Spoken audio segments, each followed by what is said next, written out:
Hello guys, welcome back to my class.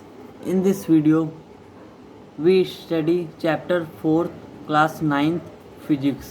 ठीक है, तो चैप्टर 4 का फर्स्टली हम लोग नेम जानेंगे कौन सा है। तो जो चैप्टर नेम है वो वर्क, पावर एंड एनर्जी है। ठीक है, तो हम लोगों ने पहले वीडियो में वर्क ऑलरेडी कंप्लीट कर चुके हैं। ठीक है, तो इस वीडियो में हम लोग जीरो वर्क की बात करेंगे।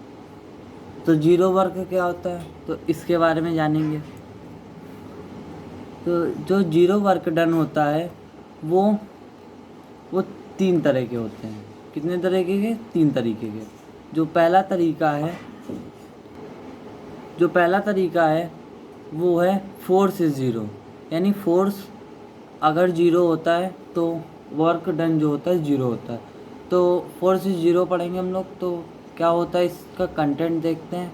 When force not applied but body move, यानी मान लीजिए कोई बॉडी है, अगर उसमें विदाउट फोर्स से अगर वो जो बॉडी है वो मूव्स करती है तो जो वर्क डन है वो ज़ीरो हो जाता है। ठीक है, तो अब सेकंड क्या है, अगर उसका डिस्प्लेसमेंट ज़ीरो है। डिस्प्लेसमेंट एक तरह की डिस्टेंस होती है।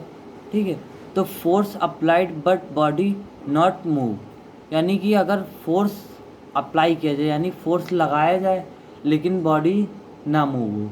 कभी कभी आप लोगों ने देखा होगा जो कार होती है उसकी अगर बैटरी लो हो जाती है तो हम लोग उसमें धक्का देते हैं, लेकिन वो कार इतनी भारी होती है कि वो अपनी डायरेक्शन आगे नहीं बढ़ती है, वो वहीं पे रहती है, यानी कि उसमें दो चार लोग को हेल्प करनी पड़ती है धक्का देने में। ठीक है, अब जो लास्ट है जीरो वर्क है वो है when force is one direction of motion, यानी कि मान लीजिए कोई, और इसका एग्जांपल जो है कूली का वर्क। कूली आप लोग जानते होंगे जो बोरे वगैरह उठाते हैं। तो मान लीजिए कोई ये कूली है, ये जो बोरा उठाता है, ये मान लीजिए कोई बोरा है, तो जब ये बोरा उठाता है तो ये थोड़ा सा अपनी पीठ को झुकाता है जिससे कि जो थीटा एंगल है वो 90 बनता है। ठीक, तो थीटा एंगल 90 बनता है।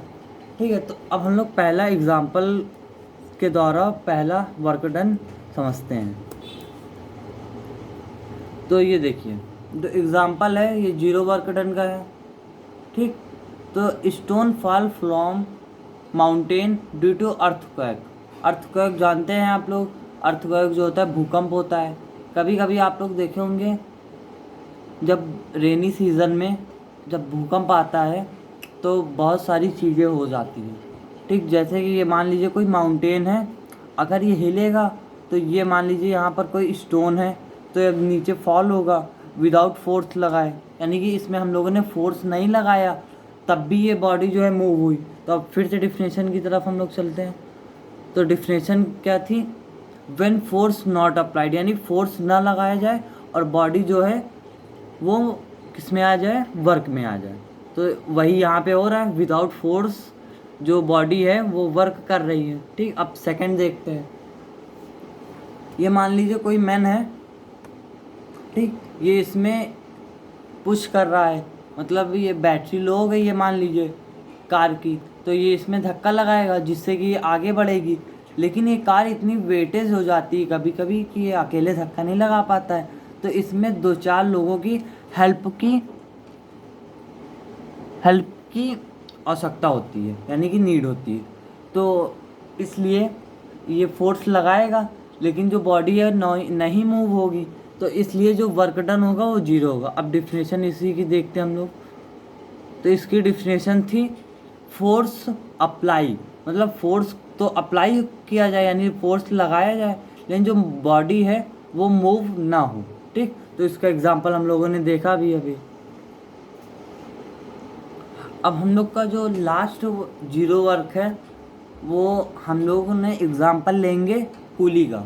जो कूली होता है वो कौन होता है, वो जो बोरा उठाता है। ठीक, तो मान लीजिए ये कूली है, ठीक है, तो ये थोड़ा सा टेढ़ा होता है तो इसको टेढ़ा बना दें हम। मान लीजिए कूली है, बोरा उठाता है, तो ये मान लीजिए ये बोरा उठाए हुए है, तो ये जो कूली होता है वो थोड़ा टेढ़ा बोरा उठाता है, आपको पता होगा। तो जब वो टेढ़ा उठाता है तो वहाँ पर जो है थीटा एंगल जो है वो बनता है 90। ठीक है, जो थीटा एंगल वो कितना बनता है, वो बनता है 90 डिग्री। ठीक, तो 90 डिग्री बनता है। तो अब हम लोग जानते हैं जो अपना सेकंड फॉर्मूला है वर्क का, वो किसके बराबर होता है,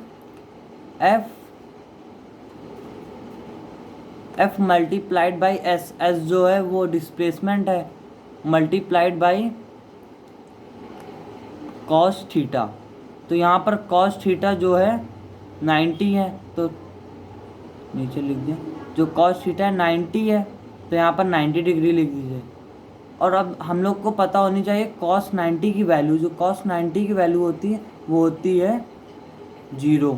ठीक, तो ये भी पता होगा आप लोग को, 0 को किसी चीज़ से मल्टीप्लाई किया जाए तो 0 ही हो जाता है, तो इसलिए जो वर्क डन है वो 0 हो जाएगा। ठीक, ये आप लोगों को समझ में आ गया हो। एक बार फिर से देख लीजिए, जो 0 वर्क डन होते हैं वो 3 तरीके के होते हैं। पहला जो होता है फोर्स इज 0, यानी कि जब किसी चीज़ पे हम लोग फोर्स ना लगाएं लेकिन जो बॉडी है वो मूव कर जाए। ठीक, और जो सेकंड है डिस्प्लेसमेंट 0, यानी कि मतलब फोर्स तो लगाया जाए लेकिन जो बॉडी है वो डिस्टेंस ना कवर करे। ठीक, और जो थर्ड है वो है when force is one direction, यानी कि एक ही डायरेक्शन में जब फोर्स लगता है तो वर्क जो होता है 0 होता है। तो इसके एग्जांपल एक बार देख लीजिए। जो पहला 0 वर्क डन का एग्जांपल ये है, दूसरे का ये है, और तीसरे का कूली वाला एग्जांपल है। ठीक है, thanks for watching and subscribe and like the video.